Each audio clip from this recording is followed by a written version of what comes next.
আমরা নিজেদের আত্মীয় স্বজন অনেকেই রুগ্ন, অসুস্থ, অসহায়, ঠিকমতো দিন চালাতে পারে না, চিকিৎসার খরচ পায় না, অসহায়, কন্যা দায়গ্রস্ত, নিজের আত্মীয় কন্যা সন্তানকে বিয়ে দিতে পারছে না, আর আপনি টাকাওয়ালা, প্রতি বছর উমরাতে যাচ্ছেন, আপনার এই উমরার 2 পয়সা মূল্য নাই।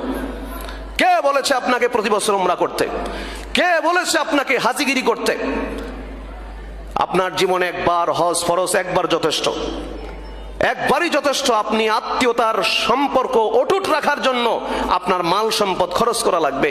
ভাই ব্রাদার, আত্মীয় স্বজন যারা অসুস্থ, যারা অসহায়, যারা অক্ষম, তাদেরকে আর্থিকভাবে সহযোগিতা করা লাগবে।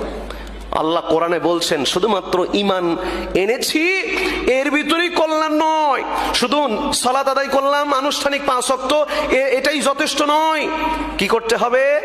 ওয়াতাল মাল আলা হুব্বিহি যাবিল কুরবা, আল্লাহর মহব্বতে আত্মীয়দের সম্পদ দান করতে হবে, তাদেরকে সহযোগিতা করতে হবে।